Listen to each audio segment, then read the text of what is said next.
네, 바울이 빌립보서를 기록할 때 그는 감옥에 갇혀 있었습니다. 빌립보서 1장에 따르면 바울은 죽음에 대해 묵상하고 있었습니다. 그리고 지나온 삶을 좀 진지하게 돌아보고 있었죠. 여러분도 그런 시간들이 있으셨는지요? 정말 삶을 이렇게 돌아볼 때에 죽음에 대해서 그리고 지나온 삶에 대해서 깊이 묵상하고 생각하고 하신 그런 경험들이 다 한 번씩 있으실 것 같습니다. 그럴 때 여러분은 어떻게 하셨습니까? 그때 바울은 그런 상황 속에서도 빌립보 성도들에게 말합니다. 주 안에서 기뻐하라고요. 주 안에서 기뻐하라. 그리고 이 말이 자신에게는 전혀 수고스럽지가 않다고까지 이야기를 합니다. 자, 정말 바울이 수고하지 않아서 힘든 게 없어서 이런 말을 했을까요? 그렇지 않았겠죠. 일단 바울은 감옥에 갇혀 있었습니다. 그리고 바울은 2차 선교 여행 때 빌립보 이제 옥에 갇히게 된 건데요. 그때 매 맞는 고초를 겪으면서 복음을 전했습니다. 그리고 3차 선교 여행 때도 고된 일을 겪으면서 빌립보를 방문하여 또다시 빌립보 교회의 성도들을 위로하고 그들을 보살폈습니다. 자, 바울은 빌립보 교회 성도들을 매우 사랑했던 것 같습니다. 놀라운 건 빌립보 교회 역시 바울과 같은 마음이었다는 거죠. 자, 그들은요, 바울의 사역을 돕기 위해 물심양면으로 큰 힘이 되어 주었습니다. 빌립보 교회에 여유가 있어서 그랬을까요? 아니죠. 빌립보 교회도 매우 힘든 상황 속에 있었습니다. 자, 먼저 빌립보 교회는 내부적으로 단합의 어려움이 있었습니다. 하나됨이 깨진 상태였습니다. 바울은요, 마음을 같이 해라, 같은 사랑을 가져라, 뜻을 합해라, 이런 말로 권면했는데 이 말은 교회 안에 심각한 분열이 있었다는 것을 보여주는 문장들입니다. 자, 또 빌립보는요, 로마의 식민지였습니다. 황제 숭배가 성행했고 다양한 이교도 신들을 섬기는 문화가 있었습니다. 기독교 공동체와 세상 사람들 사이에 얼마나 커다란 긴장이 있었겠는지요. 바울의 기록에 따르면 교회가 가졌던 이 긴장감은 오늘날 우리가 겪는 것과는 차원이 다른 것이었습니다. 세상의 핍박이 얼마나 심했으면요, 교회 안에서 교인들조차도 이 복음이 진짜야? 하는 의심이 일어나기도 했다는 거예요. 게다가 당시 교회 안에서는요, 이단 문제가 매우 심각했습니다. 빌립보서 3장 2절에 따르면 개들을 삼가고 행악하는 자들을 삼가고 몸을 상해하는 일을 삼가라고 합니다. 이는 잘못된 교훈을 가르치는 자들과 율법주의자들이 교회를 얼마나 혼란하게 했는지를 보여주는 말씀입니다. 자, 그들은 율법의 행위를 강조하면서 그리스도의 복음을 왜곡하려고 했습니다. 심지어 그 자리에 바울은 없었습니다. 아시다시피 감옥에 있었거든요. 이처럼 바울이나 빌립보 교회나 매우 심각한 상황에 있었습니다. 빌립보 교회나 바울이나 서로를 향해서 사랑을 주거나 서로에게 기쁨을 주거나 할 수 있는 상황이 전혀 아니었다는 거죠. 그러나 그들은 서로 협력하고 사랑하는 멋진 그 공동체성을 보여줍니다. 그들은 어떻게 이처럼 아름다운 관계 속에 사역을 이어갈 수 있었을까요? 자, 그 비결은 바로 기쁨에 있었습니다. 사도 바울은 빌립보서에서 기뻐하라는 말을 얼마나 많이 하는지 몰라요. 기뻐하라, 기뻐하라, 기뻐하라. 엄청 반복해서 나옵니다. 이 기쁨을 떠올릴 때 몇몇 분들은 기쁨이다, 기쁨이지. 나도 고난 속에서 기쁨을 떠올려 봤는디 그닥 도움이 되지 않던걸, 이렇게 생각하실 수도 있습니다. 여러분은 언제 기쁘신가요? 아기를 품에 안을 때, 그리고 하던 사업이 갑자기 잘 풀릴 때, 건강이 좋아질 때, 우리 자녀들이 잘 될 때, 보통 그렇습니다. 그러나 이런 기쁨 말고요, 성도들만이 누릴 수 있는 그 고난 속에서도 피어나는 기쁨 말입니다. 여러분, 그 기쁨이 어디서부터 오는 것일까요? 자, 마음을 어떻게 먹느냐에 따라서 그 기쁨이 이렇게 오고 안 오고가 결정되는 것일까요? 어려움을 다 무시하고 그냥 긍정적인 사고로 살면 기쁨이 오는 걸까요? 좀 상황이 좀 괜찮아지면 기쁨이 오는 걸까요? 여러분, 그렇지 않습니다. 바울은 기뻐하라고 말하면서 성도들에게 심리적인 처방을 내린 적이 없습니다. 바울은 오직 주 안에서 기뻐하라고 이야기를 합니다. 우리 성도만이 누릴 수 있는 기쁨은요, 삶이 형통하고 편안하기 때문에 오는 것이 아니요, 긍정적인 성품을 가지고 살기에 오는 것도 아니요, 태어났을 때부터 그런 성질을 가지고 있어서 때문도 아니고, 자녀들이 성공해서 오는 것도 아닙니다. 오직 주 안에서 오는 것입니다. 믿으십니까? 여러분, 우리 주님은 우리를 사랑하시고 기뻐하셔서 사람의 몸을 입고 이 땅에 오셨습니다. 우리의 모든 악과 비참과 인류의 비극을 친히 지시고 십자가에 돌아가심으로 생명을 우리에게 허락해 주셨습니다. 우리는 그리스도께서 주신 은혜와 생명 안에서 기뻐하는 것입니다. 그리스도로 인해서 즐거워하는 것이죠. 자, 그 은혜와 생명은요, 사망을 무너뜨립니다. 그 은혜와 생명은 우리의 고난, 우리의 아픔, 우리의 고통을 깨뜨립니다. 우리의 삶에 닥친 비극을 무너뜨립니다. 그분이 행하신 바로 그 일로 말미암아 성도는 기뻐하는 것입니다. 십자가에서 모든 죄와 사망의 권세가 무너졌듯이 우리는 그리스도로 말미암아 우리의 삶에 있는 어떠한 고난과 어떠한 고통이 있을지라도 주님과 함께 기뻐할 수 있는 자들인 것입니다. 그리고 사도 바울처럼 외치게 되겠죠. 사망아, 너희의 승리가 어디에 있느냐? 사망아, 너희의 쏘는 것이 어디 있느냐? 여러분, 이것이 그리스도인들이 할 수 있는, 고백할 수 있는, 누릴 수 있는 기쁨인 줄로 믿습니다. 여러분, 바울은요, 바로 이 기쁨을 여러 번 반복하여서 설명합니다. 왜 이렇게 반복하는 것일까요? 우리는 그 기쁨을 너무나 잘 잊기 때문입니다. 너무 잘 잊습니다. 우리는 그 기쁨을 너무 쉽게 망각해버립니다. 너무 중요한 것인데 그렇게 잘 잊어버립니다. 기뻐했다가도요, 저녁에 이상한 일을 겪거나 저녁에 갑자기 안 좋은 일이 닥치면 죽겠네. 죽겠네. 그래서 조금만 힘들면 아이고 나 죽네, 아이고 나 죽네 막 이래요. 죄송합니다. 제가 그래요. 제가 교육자실에서 가장 많이 하는 말이 이겁니다. 아, 일하기 싫네. 죄송합니다. 내가 적당히 하라고 했는데. 네, 아무튼 그렇습니다. 우리는 뭐만 하면은 다 죽겠네 그런다. 기뻐하다가도 언제 그랬냐는 듯이 그 기쁨을 망각해버리는 것 같아요. 그래서 조금만 힘들면 심지어는 하나님이 왜 이러시나 이러죠. 하나님이 왜 이러시나, 내가 요즘에 예배를 잘못 드렸나 하면서 자신의 신앙 탓도 해보고 자신의 인생이 어떤 것들 다 탓해보고 생각도 해보죠. 자, 그럴 때는요, 찬양을 불러도 꼭 이런 찬양을 부르시더라고요. 하늘 가는 밝은 길 전국에서 만나보자 이러시고, 자녀들에게 전화만 하면은 엄마가 모은 돈 어디 밑에 있으니까 너 거기서 꺼냈어라 그러고 잘 찾아보려. 엄마는 이제 세상에 낙이 없다 이러고 있어요. 자녀들의 속은 아주 타들어갑니다. 우리 어머님들 자녀들의 속이 참 아픕니다. 참 이상하죠. 우리 삶에 기억되지 않아도 되는 건 그렇게 오래 기억하는데 정말 중요한 진리에 대해서는 자꾸 잊어버려요.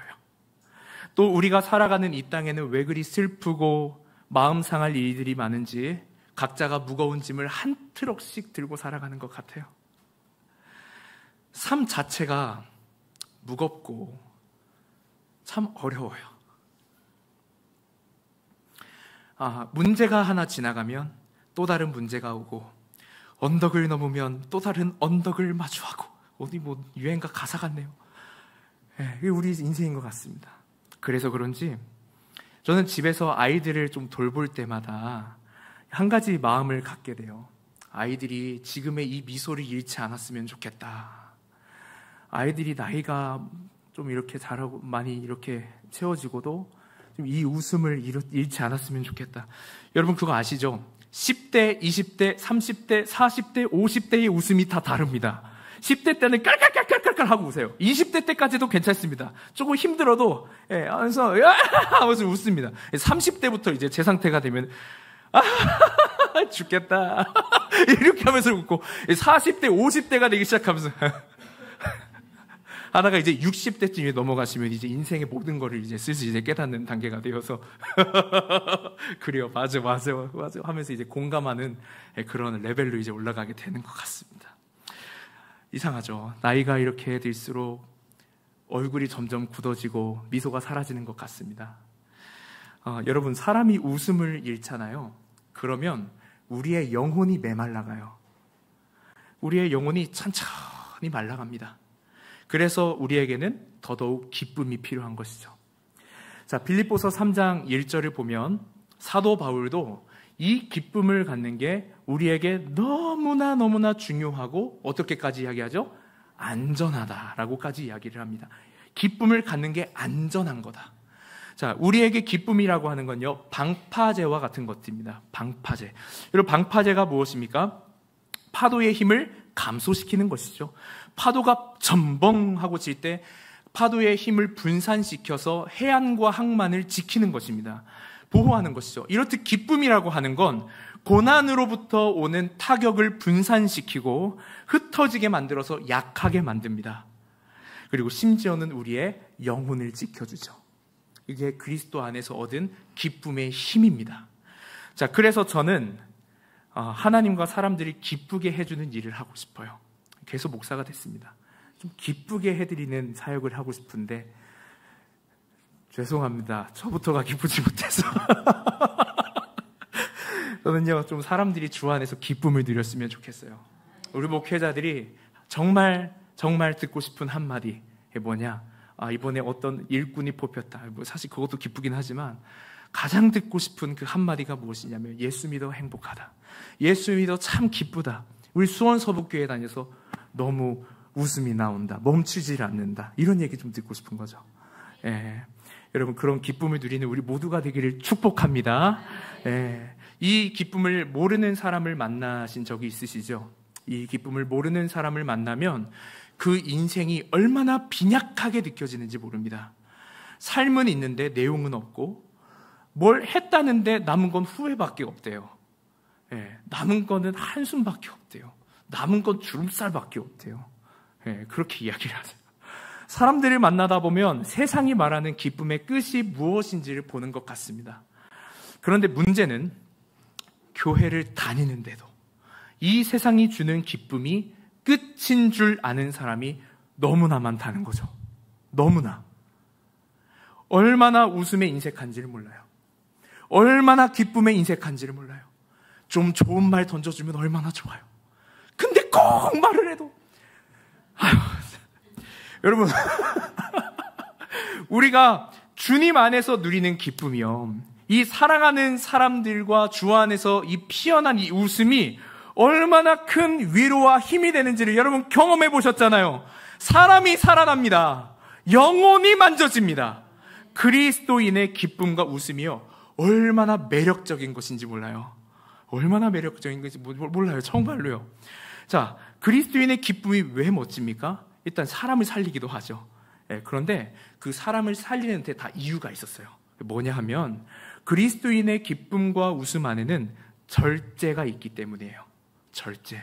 웃지 않아야 할 때 웃지 않고 웃어야 할 때 웃는 절제가 있어요.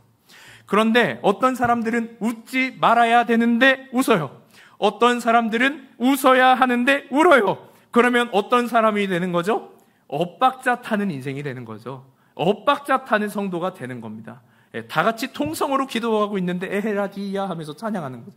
엇박자 타면 안 되는 겁니다. 악보가 있으면 뭐 합니까?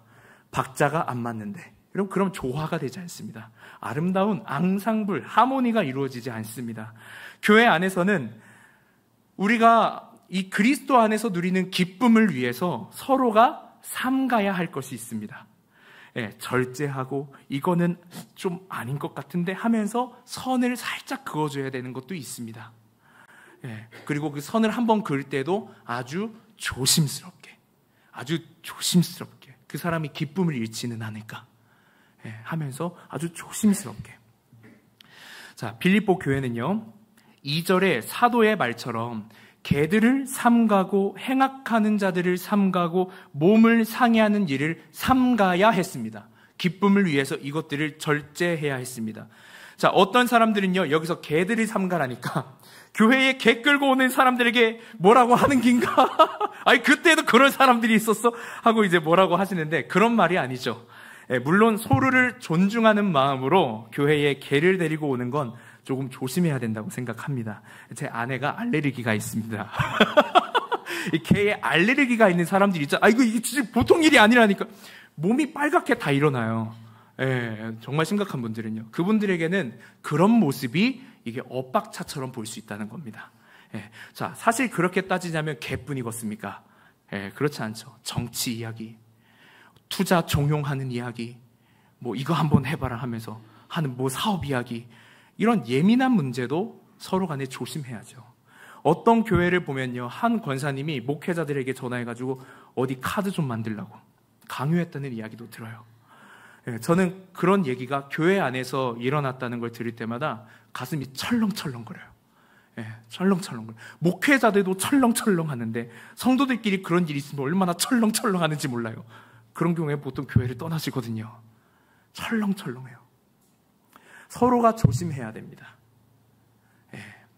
제가 서로가 하면 우리 성도님들께서 조심합시다 한번 해주시겠습니까? 서로가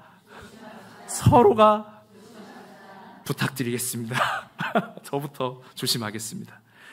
특히 이제 구역 모임 때나 이제 소그룹 모임 때 이런 말들은 좀 삼가는 게 좋다고 생각합니다. 우리 교회에서는 아직 제가 그런 분들을 이렇게 직접적으로는 못 만나봤지만 아무튼 서로 엇박자 타지 않도록 서로가 잘 돌보아 주어야 될 것입니다. 특별히 이제 다음 주 대선이 다가오잖아요. 이럴 때일수록 교회 식구끼리 정치적인 발언하는 거 부탁드립니다. 여러분 오고 가지 않도록 주의하시기를 바랍니다. 다시 말씀으로 돌아가서 여기서 개들은 원래 누구를 가리키는 단어였을까요? 이방인들이었습니다. 자, 그러면 그들을 개들이라고 불렀던 사람들은 누구일까요? 유대인들이죠. 유대인들은 하나님께서 주신 은혜와 복을 누리며 구별된 삶을 살도록 부르심을 받은 사람들이었습니다. 자, 그런데요, 이 유대인들은 시간이 지날수록 그 모든 복과 은혜를 점점 특권의식으로 여겼다는 거예요.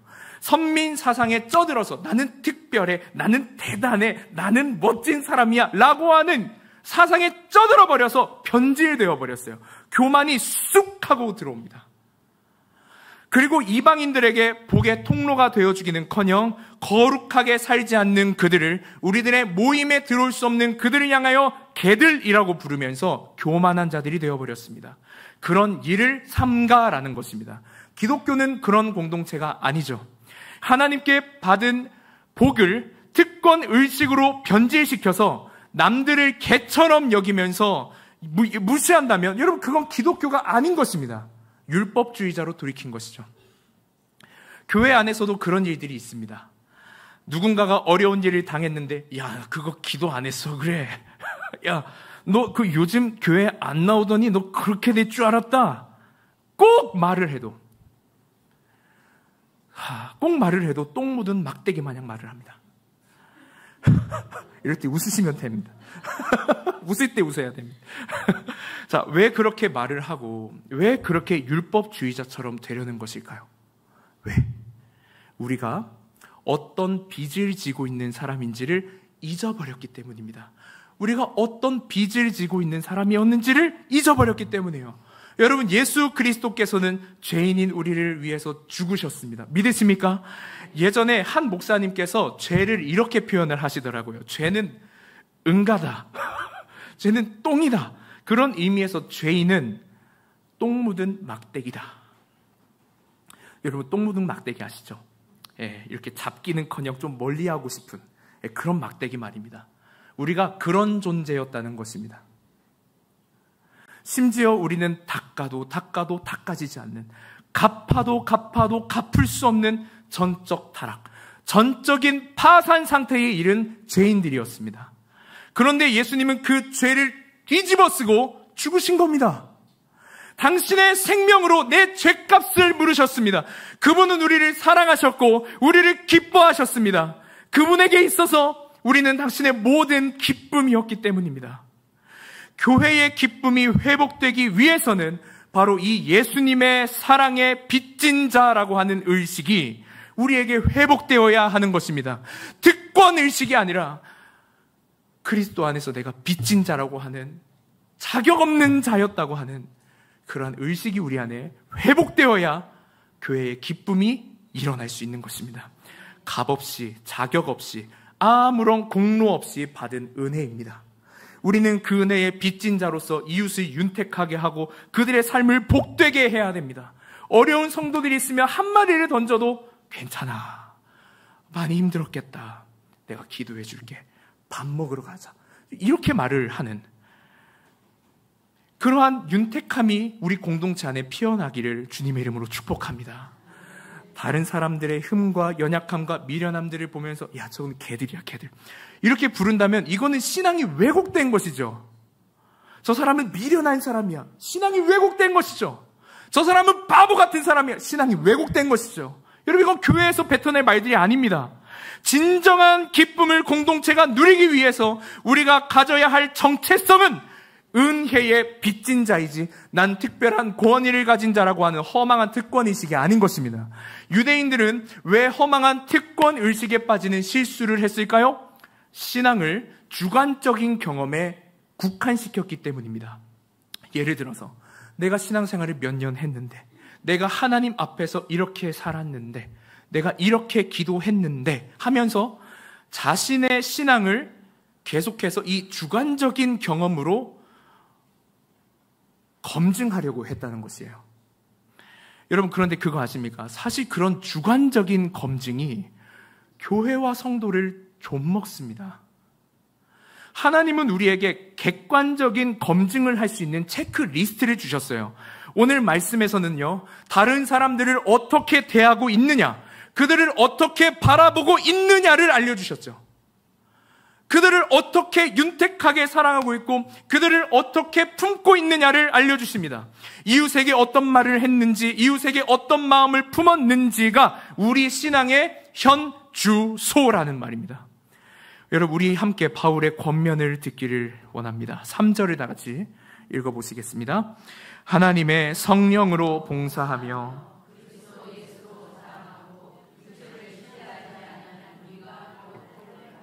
아멘. 할례라 함은 살점을 떼어내는 것을 말하죠. 자, 유대인들은 살점을 떼어내고 그것만 붙들고, 사람들 앞에서 그것만 붙들고 자기 자신을 자랑하려고 했습니다. 그들은 자기를 자랑하기 위해서 그것만 붙들고 봉사하고 그것만 드러내기 위해 율법을 들이밀었습니다. 우린 할례했다는 겁니다. 정작 율법 앞에서는 자신들도 죄인인 사실을 부인한 채, 여러분, 그들의 자랑과 너무 흡사한 모습이 오늘날 교회에서도 나타나는 것을 여러분 경계하시기를 바랍니다.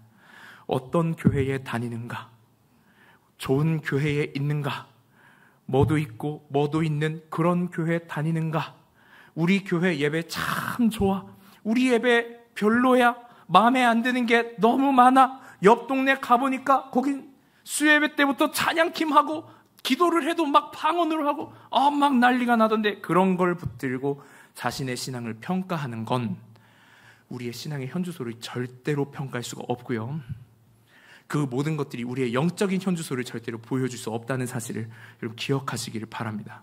설교를 듣고 마음에서 아무리 동의하고 결심해도 그 또한 우리의 신앙의 현주소가 아닙니다. 종교란에 기독교를 적고 교회에 30년, 50년을 다녀도 성도 되는 것 아닙니다. 익숙한 교회를 다녔던 모임을 가도 늘 드렸던 예배니까 나는 신앙이 이런 게 아니라는 겁니다. 그렇다면 살점을 떼는 유대인들과 우리가 다른 것이 무엇입니까? 스스로에게 물어야죠. 진짜 중심의 변화가 있는지, 진짜 내 고백이, 내 삶이 바뀌었는지. 바울은 7절, 8절에서 이렇게 고백합니다. 다 같이 읽겠습니다. 그러나 무엇이든지 내게 유익하던 것을 내가 그리스도를 위하여 다 해로 여길 뿐더러 또한 모든 것을 해로 여김은 내 주 그리스도 예수를 아는 지식이 가장 고상하기 때문이라. 내가 그를 위하여 모든 것을 잃어버리고 배설물로 여김은 그리스도를 얻고. 아멘. 여러분, 우리의 신앙, 우리의 삶이 머무른 곳이 그리스도 아니어야 될 줄로 믿습니다. 우리 삶의 실체, 여러분의 그 신앙의 실체가 어디에 있습니까? 여러분의 시선은 어디에 있습니까? 우리에게 예수 그리스도를 향한 가장 고상하고도 아름다운 지식이 있습니까? 바울과 같이 지금 내가 가진 모든 이력들, 내가 행했던 모든 행함들을 다 배설물로 여기고 내가 그리스도를 얻었다. 그리스도를 얻었다. 여러분, 이 감격 가운데 정말 고백할 때에 주님께서 우리를 하나님 앞에 참되고 의롭다 여기심을 여러분 믿으십니까? 예수 그리스도로부터 오는 그 의는요, 우리로 하나님과의 바른 관계 안으로 들어가게 합니다. 그 주님 안에 있을 때 바울은 이렇게 고백하죠. 내가 고상하다고 여겼던, 심지어 나를 유익하게 했던 세상의 모든 것이 전부 누더기였다. 바울이 말하는 것은 소위 자신의 이력들이었습니다. 자, 바울의 이력을 제가 한번 말씀드려 볼게요. 바울은 8일 만에 할례를 받았고요. 이스라엘 족속이며 베냐민 지파이고 히브리인 중에 히브리인이요, 율법에서는 바리새인이고 열심히 따르자면 의로는 흠이 없었다, 이렇게까지 이야기를 합니다. 그 모든 것은요, 본질적으로 나쁜 것이라고 말할 수 없습니다. 그러나 바울은 오히려 그것들이 진리를 드러내지 못하게 하는 방해가 되지는 않을까 두려워했던 것입니다. 이 말씀 앞에 여러분, 교회를 돌아봐야 되겠습니다. 한국 교회는 그동안 너무나 고지식했습니다. 기독교인이고 사회적으로 존경받고 이력이 화려한 사람이 나오면 사회가, 이 대한민국이 복음에 귀를 기울일 줄 알았습니다. 그러나 아시다시피 오늘날 한국 교회는 주저앉아 있습니다. 수많은 국회의원들이 주를 믿었고요, 국회의원들이 세워질 때마다 교회를 방문했고, 아시다시피 최고 통성권자도 장로님도 많이 세워지셨고 그랬습니다. 여러분, 그런데 한국 교회는요, 주저앉아 있습니다. 왜 그럴까요? 두려워하지 않았기 때문입니다. 그와 같은 이력들이 주님의 복음을 가리지는 않을까? 주님을 더 욕되게 하지는 않을까?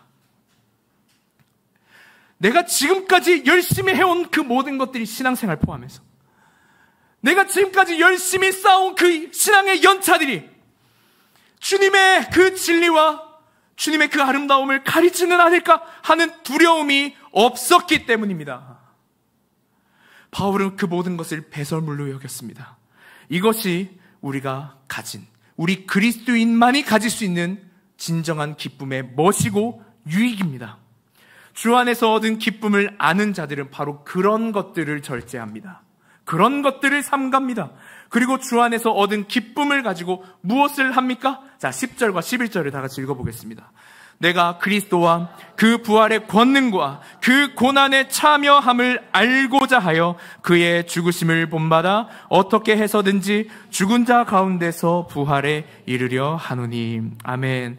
바울은요, 예수님을 더 알고 싶다고 고백합니다.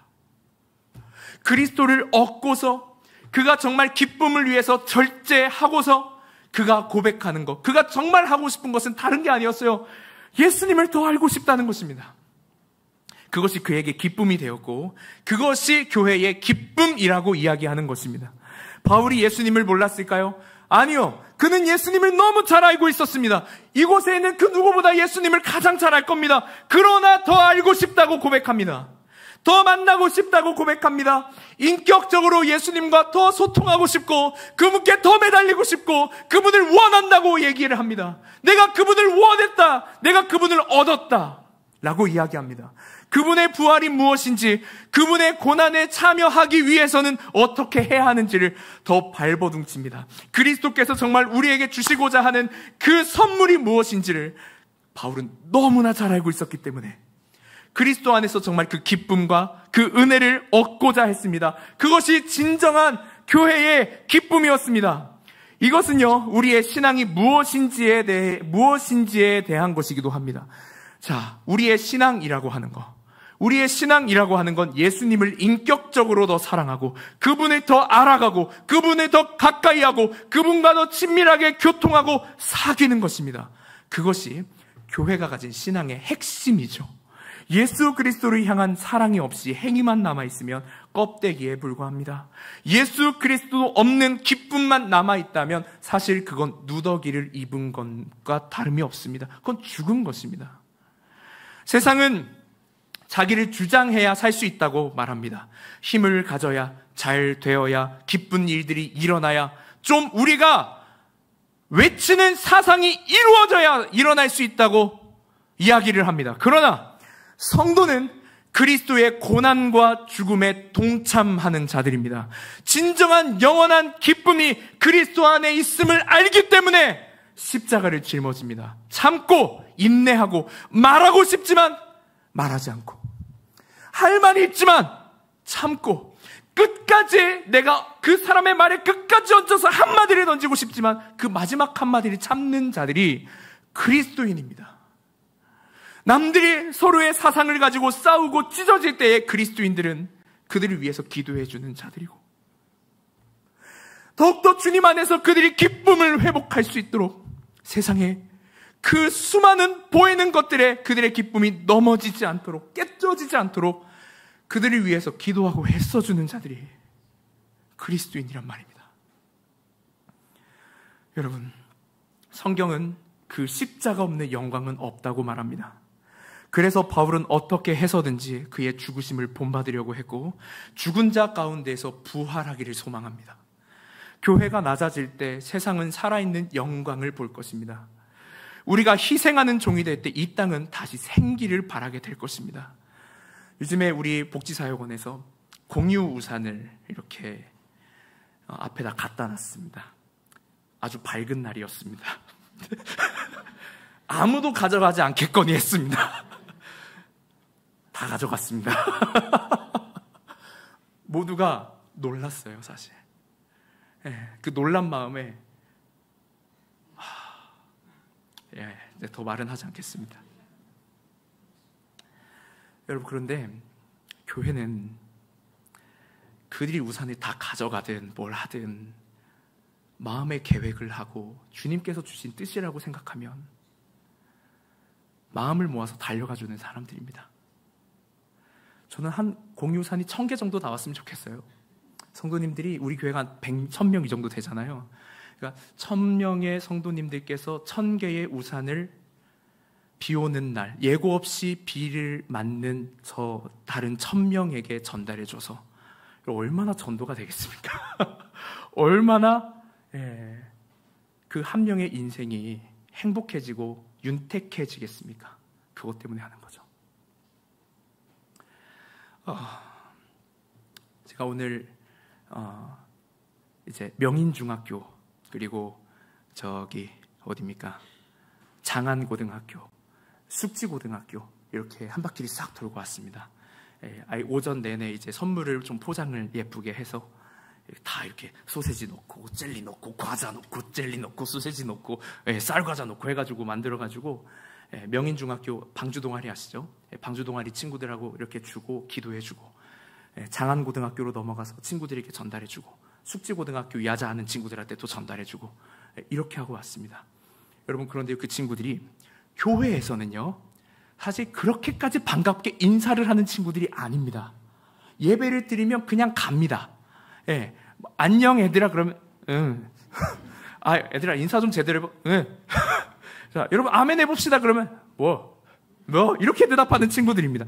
그런데 학교에서 제가 그 친구들에게 그렇게 주고 나누고 했을 때 그 친구들이 같이 밥도 먹자고 이야기하고, 더 와달라고 이야기하고, 이번 주 주일날 교회 가겠다고 이야기하고, 그런 일들이 있어요.